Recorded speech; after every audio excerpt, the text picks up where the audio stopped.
So hello everyone, and welcome to the Interdisciplinary Circular Economy Centre for Mineral-Based Construction Materials monthly seminar. I'm Julia Stegman, Professor of Environmental Engineering at UCL, and our speaker today will be Julia Baker, who's going to talk to us about measuring biodiversity net gain in the built environment.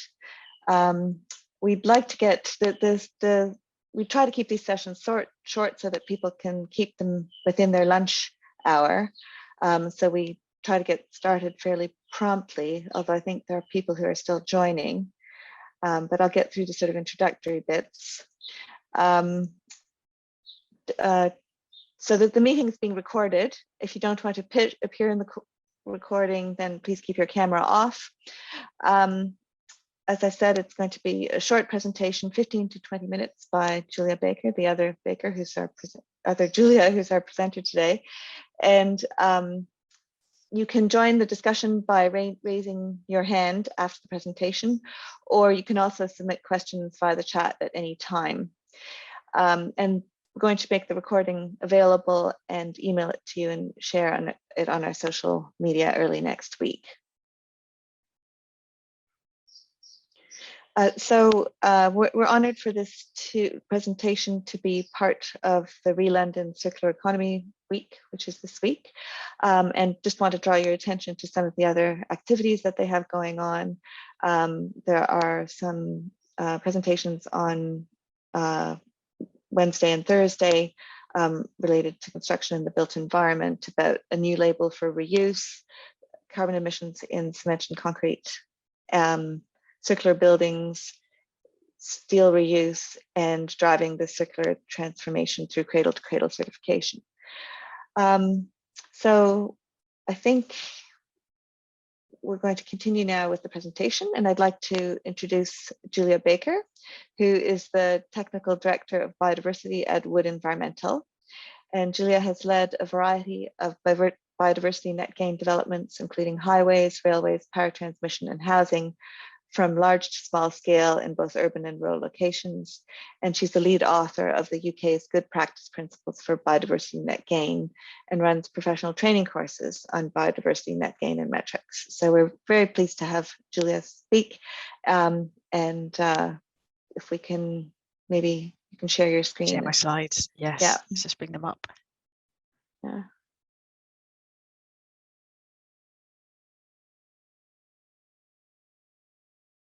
Okay, can you see my slides? Yes. Great, and welcome everyone. Thank you very much for joining us today on the Biodiversity Net Gain talk. I think what's really interesting now is that we've never had this level of engagement at both government, industry, and the public on the green agenda. I mean, starting back from, as we're moving from COVID, we had this strategy for Build Back Greener. A year ago today, we had the government committing to a nature positive future. We've had the Office for National Statistics clearly showing that areas near green spaces are increasing in property prices, and we've got major schemes and companies committing to positive aspects for nature. And above all else, I think what has been one of the transformations for change is that the way our school children have taken to the streets in frustration and anger about the lack of work that we're doing to change things. And the thing that really comes home to me is, as we emerge from COVID, the investment in infrastructure to kickstart the economy has been seen certainly here in the UK, but also right across the world. And there's the disconnect. The disconnect is, under existing laws and planning permission, that allows development to go ahead with an quote unquote acceptable amount of biodiversity loss. Development's not the problem. It's the process of giving consent. That's always been the problem with development. And we can no longer keep doing this. We have chipped away at our natural resources for so long now, and planet Earth has always kept score of that. And we are just beginning to see the payback. So the process and the existing planning of the way that development has been is no longer sustainable, but it's no longer okay in terms of how we as an industry want to thrive. So what's the solution? Well, one of the solutions that I've certainly involved in my work is the concept of biodiversity net gain, and that's what I'd like to talk to you about today. So what is it? Well, how do we define biodiversity net gain? And the definition I'm about to explain is a mixture. It started originally in our good practice principles, which we published in the UK in 2016. And now it's been part of the Environment Act that's introducing a mandatory requirement for development to deliver net gain. And I really like this definition because it sums it up so well. Development that leaves biodiversity in a measurably better state than before. And at a very simple high level, what that means is because that development has happened, nature's better off. So because a certain housing development has happened, or a railway or a road or a power project, because that's happened, nature's in a better place. And that's the flip. That's when we turn the tide. So rather than development versus nature, or development and nature goes over there somewhere, it's development and nature. And we have to acknowledge that that's as much as a cultural change as it is simply restoring nature on site. So it's truly coming back to this point about development being a force for good. Because development has happened, nature's better off. And that is underpinned in industry by our good practice principles, which are touched on here. We did publish these back in 2016, and you don't get to pick and choose. It's one package when you look at all the principles, and there's 10 of them. And as a practitioner working with industry, one of the most important things that we can do in industry is set a benchmark. What does good look like? And then hold ourselves to account for that, and ask others to hold ourselves to account to as well. And I think particularly with biodiversity net gain, I'll come on to the metric and the measurable aspects, but if you look at those good practice principles, number 5, make a measurable net gain contribution. So measurable is there, absolutely, but it's one half of one principle within a set of 10.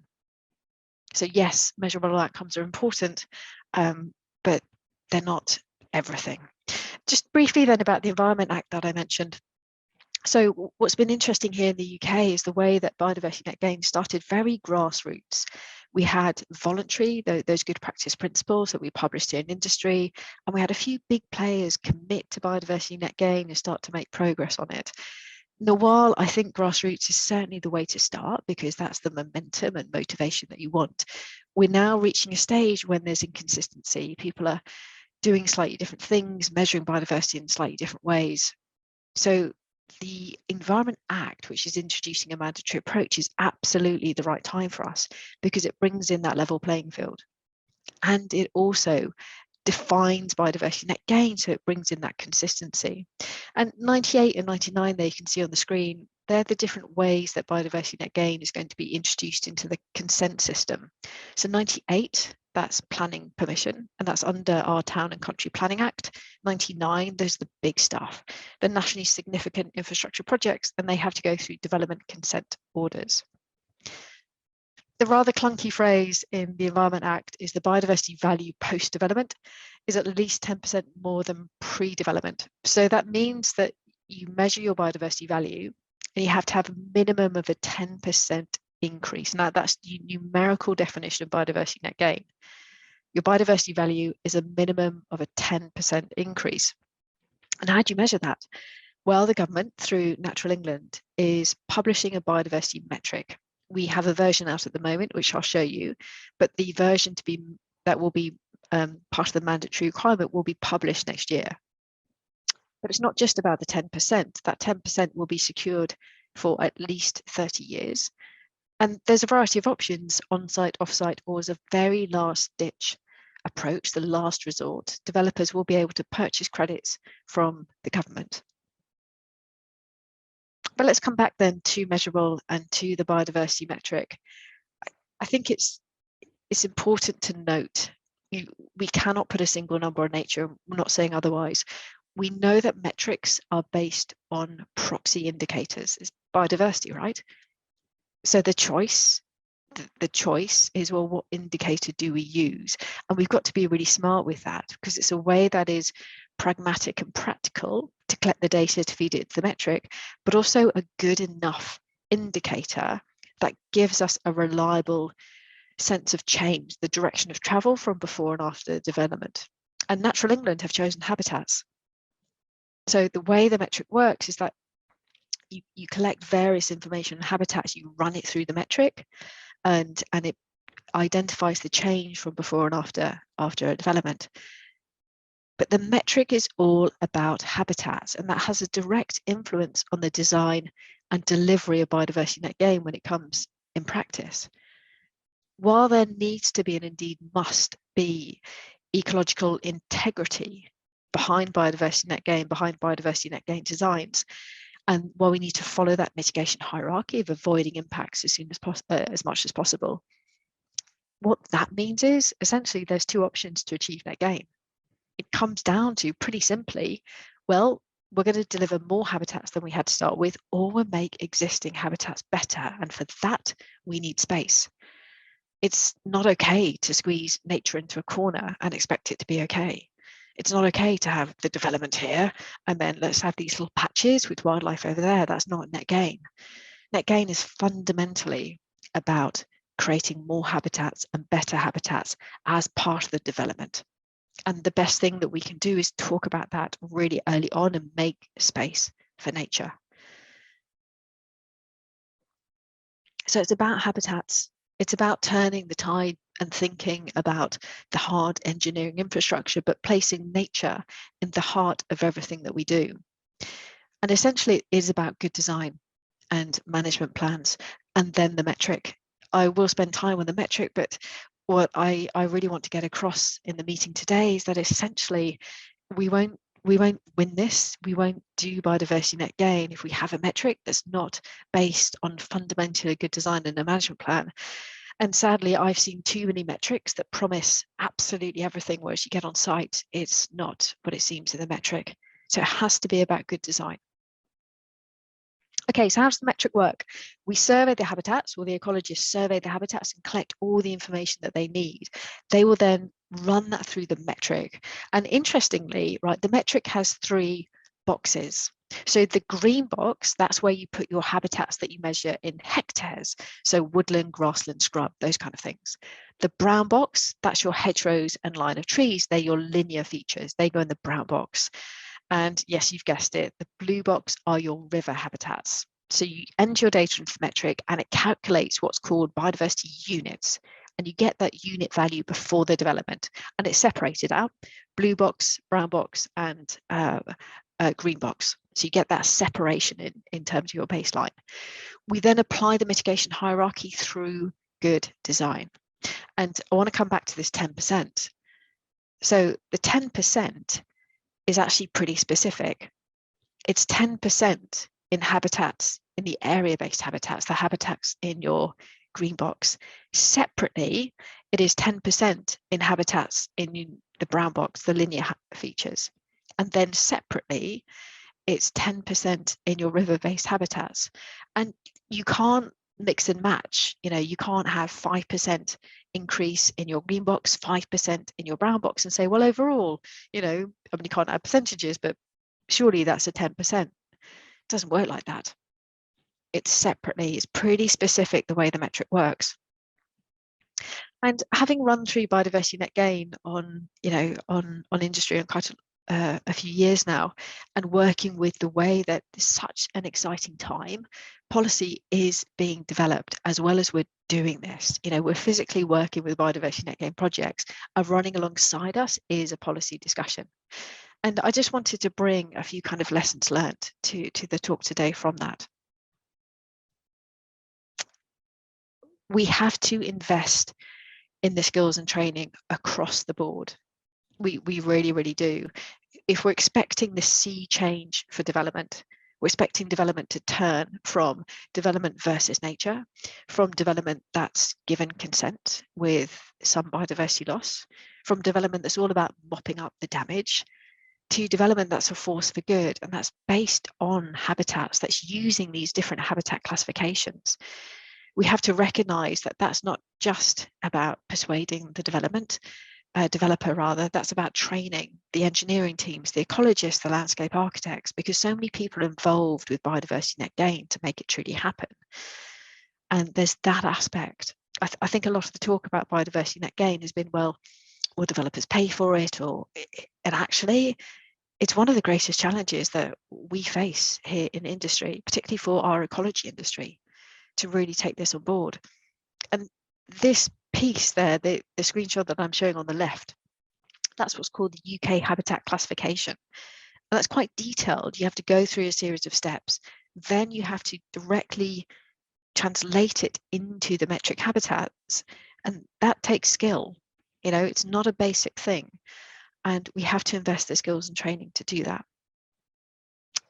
This talk today is about the built environment. And I just wanted to showcase how the metric captures urban habitats.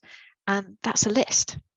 So it's great the way that the metric has recognized the various different urban habitats. You've got green roofs in there, you've got rain gardens, you've got suds, and all of these things feature into the metric in ways that some score highly than others, but they are all in there. So the metric can capture absolutely the different aspects of biodiversity within the built environment.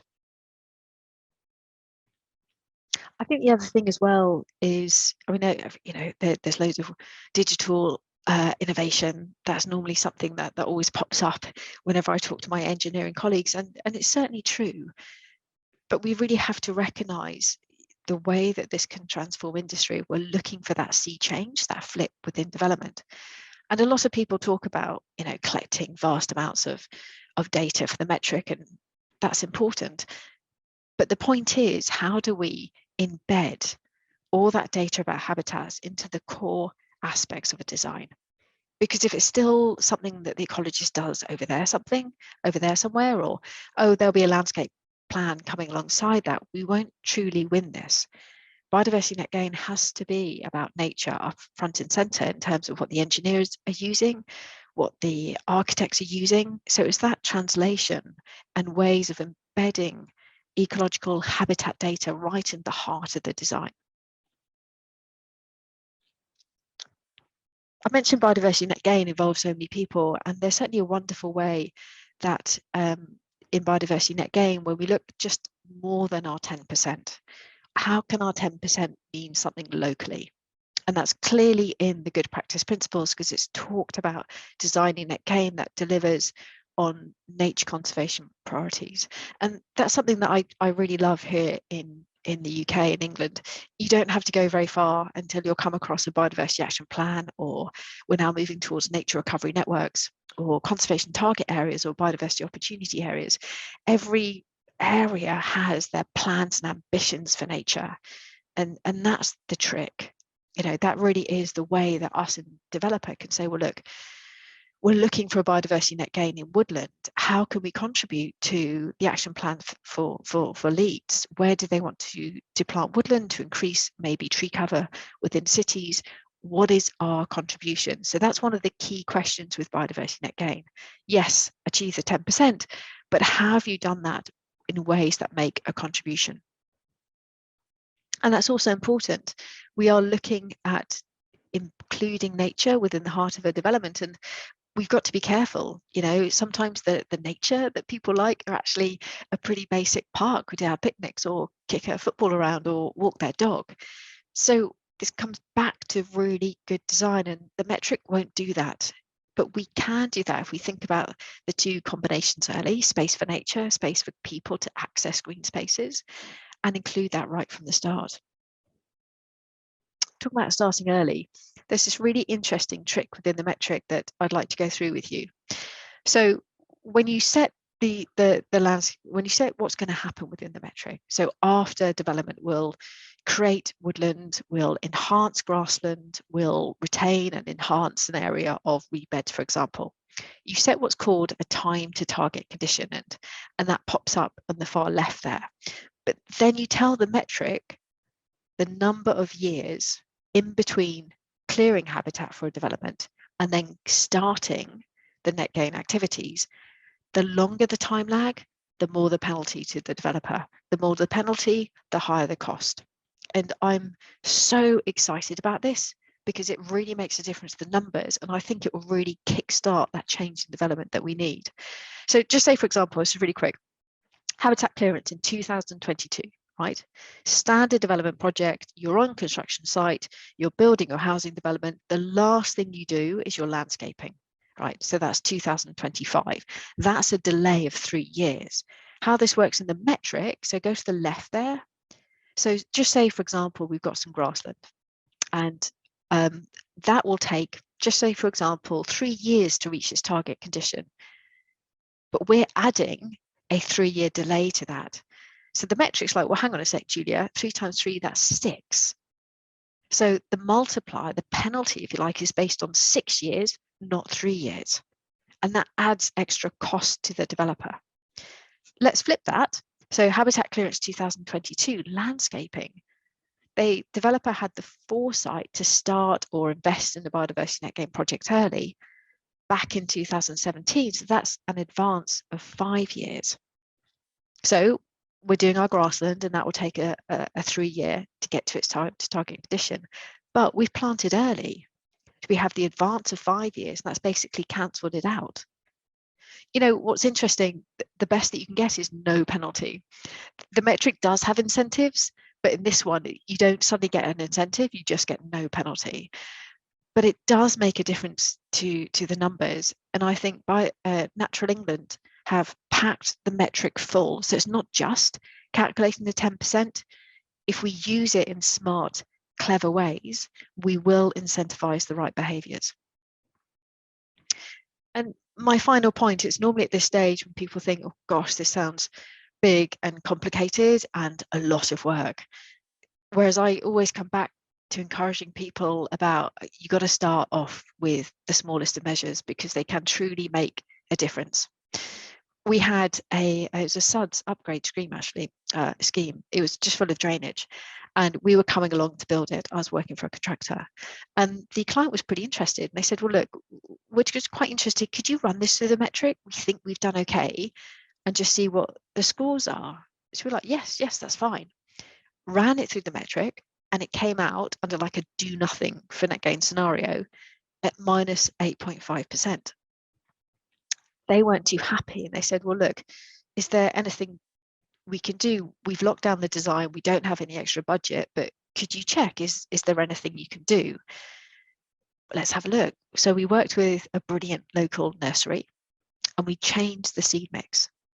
We did nothing else, we changed the seed mix, and that got us to a 5% uplift. Now, okay, it wasn't the 10%, but that was at no extra cost, and just that little switch to a far more native species-rich grassland at no extra cost, and it worked with the management plan, with the maintenance, did the trick. So us here in England, it is an exciting time. We have the consultation on the biodiversity metric this summer.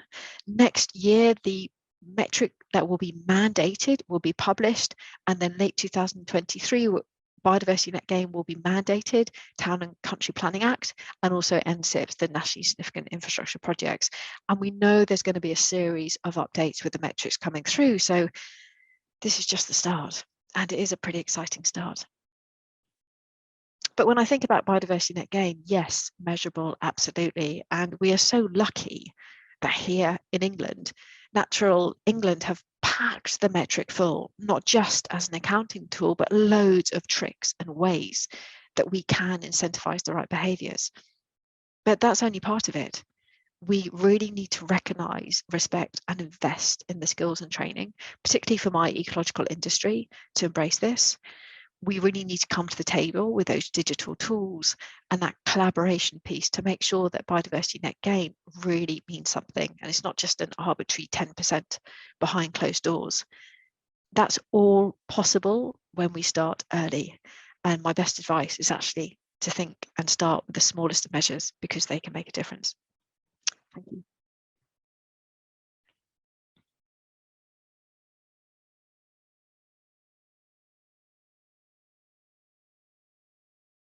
Thank you, Julia. I think that was really amazing. A good synopsis with lots of really thoughtful content. I see we have a question from Ocean. I think, yeah. Hi, can you hear me? Yes. Thanks, Julia, for your presentation. That was very insightful and interesting. I had a few questions. So coming back to the starting time, sorry, the target time when you can start before, and then you have the advanced time and then the delay time. Yeah, that one. So if I understand, is there like a requirement to start before construction or before you get planning application, or can you start at any time as long as, so that involves like as long as you start, so the advanced time will be any time before construction. It doesn't have to be, it's not specific to planning application. And then the same for delay in time. So compared to construction, how is that implemented? Yeah, it's so this metric, I should have explained, has just been published fairly recently within the last couple of months. In terms of policy and legislation, what's allowed to happen before you get consent to your development, we're waiting for the secondary legislation details to come through. So it's a bit unknown because that will essentially be at the developer's risk if they invest in biodiversity net gain early, but then don't get their consent. I mean, okay, they planted woodland, which I'm okay about, but obviously that's going to be a risk for them. So in terms of legislation and policy, we don't know what will be allowed before they get their consent. Normally for the really big schemes where this makes such a difference, there's such a long leading time after you get consent, then starting construction on site. I mean, I work in the project where it's like over 2 year design program. So even when you have an outline design, you can start these activities before your site clearance. So there's definitely ways this can work. I think it will be really difficult for construction projects that have a really tight working footprint that at the end of it can achieve most of their biodiversity net gain on site, and that is indeed a good outcome for biodiversity, but that will be at the end. You can't plant this stuff when you've got digger drivers running around. So I'm with you. I'm really interested to see how it's going to work. Okay, yeah, thanks. So compared to when we come back to the 30 years, so when does that exactly start? Is that from the point where you're starting enhancing or creating the habitat, or does that start from the advanced years? So for example, if you started 5 years before the 2017 example, will the 30 years involve, like, will that start at the time you construct, or will that start at the time, basically where do the 30 years enhancement Where's start the start from? point? I know, yeah, exactly. Where's the Yeah. exactly start? Yeah. So there's two ways of I can answer that according to what's in the metric, and then what will be mandated under the Environment Act. So according to the metric, it's the point where you start your net gain activities. But if you stagger them all, so you start one lot 5 years, but then you're going to start the other lot. I mean, you couldn't do that, like a 5-year delay. You'd have to have all of them under the same management plan so they would all be covered for 30 years basically. But the metric's really specific. It's not about when you start the development, it's about when those net gain activities start. Again, kind of frustratingly, we don't know how that's going to play out in the Environment Act mandated. The secondary legislation should be coming out this summer, which contains those very details about that. But for the metric, it's all about the biodiversity net gain activities. Okay, thanks. Yeah, so I'm just trying to understand if the 30 years will start once you reach the target condition. Yeah, no, sorry. Under mandatory biodiversity net gain on the Environment Act, we're waiting for those details. They should be published this summer. So we've got the headline published, but then the follow-up secondary legislation that contains the details will make that clear. So while we're waiting for legislation, the metric's really clear. It's about when you start all your net gain activities basically. So you don't, ideally what you want to do is start your net gain activities, reach your target condition pretty quickly, say within 5 or 10 years, say within 10 years, and then you've got 20 years under a management plan when it's just nature. If we have clearance, start your net gain activities, but they're getting to their target condition and they just reach it at the end of 30 years, all we're doing is a cycle of nature recovering itself. You know, we never get to where we want to go. But for the metric, it's the start of the habitat activities. But Okay. watch this space. Wait for the secondary legislation. Okay, yeah, that's fine. Thank you. And last question as well. Sorry. Yeah, okay, all right. Can we make it quick, because we do have some other people who want to ask questions too. Yeah, I was just going to ask about the on-site and off-site. Just to confirm, would your off-site be within your ownership boundary? So we are trying to develop, we have a development plan, but then I'm trying to understand if the off-site investment will still be included within your ownership boundary. So is your off-site baseline technically anything Yes. so which can be included in your ownership boundary, but outside your development boundary? Yes, yeah, it can be. So the way for people on the call, the metric has two different tabs. One is everything on site, so that's within your what's called under planning your red line boundary. So that's within your red line boundary. Anything outside of that in the metric speak is off site. Now that could be land owned by the developer. Great, quite frankly, because hopefully we've got a better chance of that. But yes, that's how it works. So your red line boundary goes in your on site tab. Okay, thank you. Right, thank you for the question, Asjan, and for your answers, Julia. I think, Lena, you were next.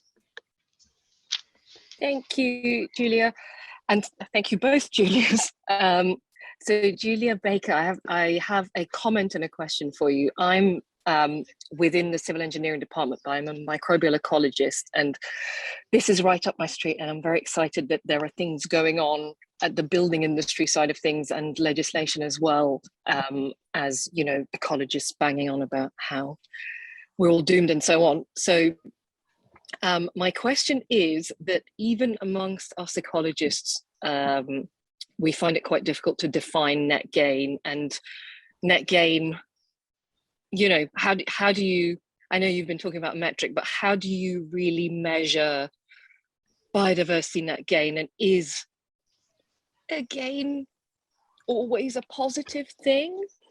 So I guess, yeah, I've been interested to hear what you've heard from the ecology community about how exactly you measure that there has actually been a biodiversity gain. It's not just, you know, oh, things look more natural. That doesn't necessarily mean that there is actually an improvement in biodiversity for that particular location at that particular time. Sorry, that's really complex. No, it's not. I don't think there's a real answer to that question. No, and that's why, I mean, honestly, I think it's got to be the combination of a qualitative assessment, which essentially is professional judgment backed up by evidence and justification, and measurable outcomes with the metric. So while the metric has been tested, I don't think we have the evidence to know how good it is at measuring change. And that's why we've got the buffer of the 10%. And there is really interesting academic research looking at how good is the metric. We know from the limited work that has been done, it gives us a direction of travel. But until we have that scientific understanding, we don't know if 10% is truly a 10%. You know, but we can't wait. You know, we can't let perfect be the enemy of the good. We've got to start, and that's why we're getting the metric updates. But what I would really love to see is you know, the academic community really take this and say, well, how good is the metric at measuring change? And in the meantime, I think it comes back to the, you know, I'm pretty guilty of getting a bit hung up with the metric, but you've got to come back, and you've got to come back to that starting point of, is nature better off? Is nature better off because that housing development is there? And you've got to take that step back and discuss it, and have people around the right people around the table to have a constructive debate about that. Is nature better off? And the other thing that I would say is, because as biodiversity net gain, I'm working in percentages, so I'm a relative target.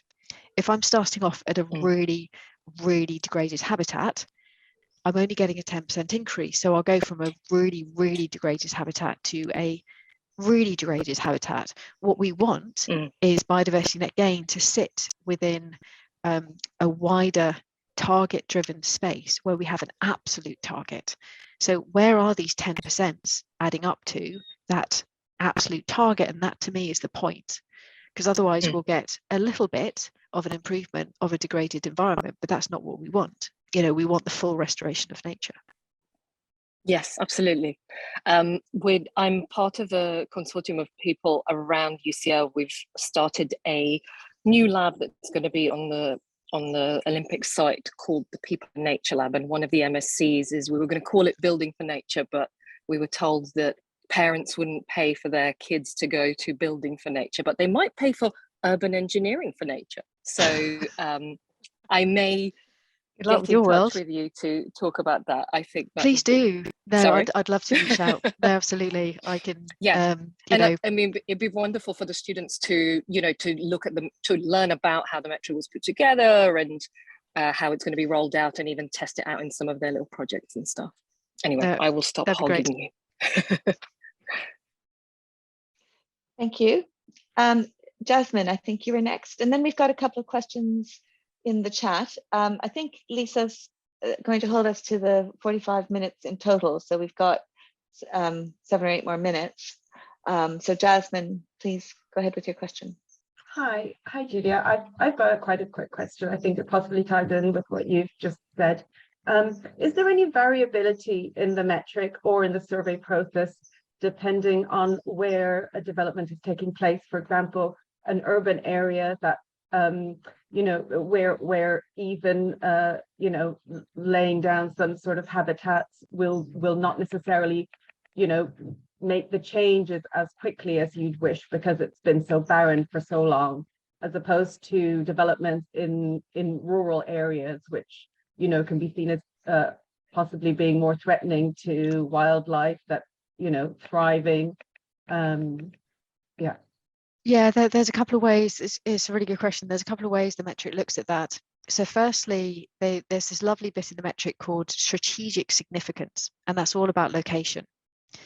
So, and it works on both ways. If your starting point before the development is, if that habitat is in a location that's important for biodiversity strategically, so that might be mapped as part of a green corridor or biodiversity action plan. It's very strategically, it's that location. In the baseline, you get extra value. So your 10% is more, basically. It recognizes that. Flip that. If you're targeting biodiversity net gain to locations which have been identified for woodland creation or wetland creation, whatever that might be, you get extra value because you're targeting your biodiversity net gain measures strategically. So as well as the units from that woodland creation, you get a little bit extra because you get that value. So it kind of works as it's trying to disincentivize development in place that's strategically important for biodiversity, but then incentivize the location of BENG habitat strategically. And in terms of your point about, well, how does it work if it's going to take a long time for the habitats to re-establish? That would be down to setting what I've called that target condition. So it's quite structured the way that you set that target condition. Now, Natural England have set the number of years that it gets there, but you set whether it's going to be good, poor, or moderate. It has a range of bands, and then you'd look realistically at what you could achieve in that. Hope that helps. Yeah, thanks. That's really interesting. Okay. So we've got a question from Langchang, who's also a member of our center. And Langchang's put his question in the chat. And he says, how can biodiversity metrics be incorporated within accounting tools for decision making? So Langchang's project is looking at developing accounting tools to help companies invest in sustainability. So is that a question that you've considered before? I can imagine coming out of the blue, it might be a tall order, but it might be something it's brilliant. So the metric has transformed my world. I mean, literally, because I can quantify the biodiversity outcomes of a project, and I can produce graphs and dashboards. When you're in that world of industry and trying to get the attention of business decision makers, I remember actually getting a bit frustrated because this was before the metric, and my colleagues in carbon and waste and water, they had all their like little carbon calculators, and I was speaking to one of them saying, well, I can't get any traction, about, I'm talking about dormice, about bats. And I'll never forget this, my colleague Kim just said to me, she said, Julia, you need a graph, you just need a graph. And in the metric, there's a detailed results tab which says every single table and graph you could ever want. But I extract that, and we've got trackers, we've got dashboards to really make sure that as part of whatever that that company process is, or whatever dashboard they're using, I've got biodiversity in there. Now, again, it's the way that the metric it has so many different lives. It's really great as the communication tool, but we can't forget it does need to be based on really good design and ecological integrity. So when you're using it as a really simplified form, absolutely fine, but so long as there's that kind of link back. But no, it's honestly, it's really, really good for that. And especially because, I work a lot with pretty senior people, and their job is to have a graph that goes up. And if we don't do anything special for biodiversity, I show them a graph that's going down. It's just instant. They don't know exactly the details behind this, but they know a graph that's going down isn't good. So there are ways where you can take the data generated by the metric, use it, absolutely. Thank you. So then we've got a question from Marge, which is over my head, but you may be able to relate. It says, is it likely that S106 agreements would be required to secure the long-term management plans? Yes. So S106 is a mechanism in planning used to kind of lock down these requirements. And there's a lot of talk about, well, how do we enforce biodiversity net gain? How do we lock down not just the budget, but it's going to be maybe handed over to someone. And a lot of people, and actually S106 are used at the moment, we're in this funny interim period of some people doing it, some people not, waiting for the details of the secondary legislation. A lot of people are using S106. I'm all for not reinventing the wheel. Section 106 agreements have been there, they're used. If they work, let's use them. Let's not suddenly introduce something new and fancy that potentially could go wrong. So yes, it is being used. Yes, there's a positive response to using Section 106, but we don't have the details of secondary legislation. So let's see. I think they will point to Section 106. I think they'll also introduce conservation covenants as well. So we'll see about that. Okay, I think we're nearing the end of questions. Oceane has a couple of additional questions. I actually had a question that I want to sneak in before that, which is sort of a nitpickety curiosity. I noticed that in your list of urban habitats, you had sealed pavements as one of the, as a habitat. So what lives there? Developed land, sealed surfaces. Yeah, it's just I should have explained actually. Well done, get the prize for the detailed spot. It's just to make sure that it's capturing the space within the red line boundary. Okay, so it is based on habitats, but it's got to be, because what you would have sometimes, what we hope is, you might have an area that's just a bit of concrete and then that's turned into a rain garden. So you've got to put the before bit in the metric, because otherwise it's like, Julia, where's this 2 hectares come from? Because it does look at area as well. So it's just a way to do that. But gosh. I think we do have rats living under our driveway, by the way. But anyway, it's okay. So Oceane, did you want to ask your questions? Do you want to ask them yourself? Given you've shown that you're not shy to speak, so.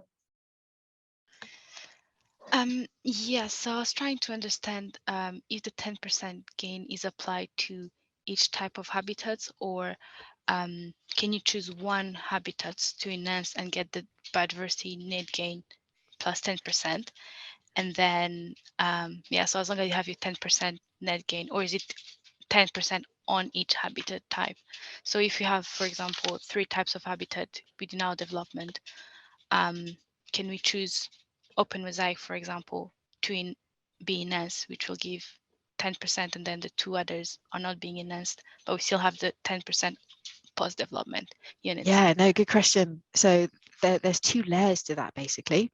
So firstly, if you can still see my screen. Yeah, so if you have any habitat within your green box, even if you're not affecting that habitat, it triggers a 10% requirement that you can't pick and choose. If you have habitats in your brown box, that triggers the 10% requirements. And if you have habitats in your blue box, that triggers the 10% requirement. So there's that, if you like, the surface layer. Now let's dive in and let's see what is within your green box. And that's where I really don't like the word trading, but it does come into net gain. You can't trade down. So you've mentioned open mosaic habitats. They're pretty valuable and the metric recognizes that. So it will set a trading rule of like for like. That's too high. You can't have loads of football pitches in replace of that.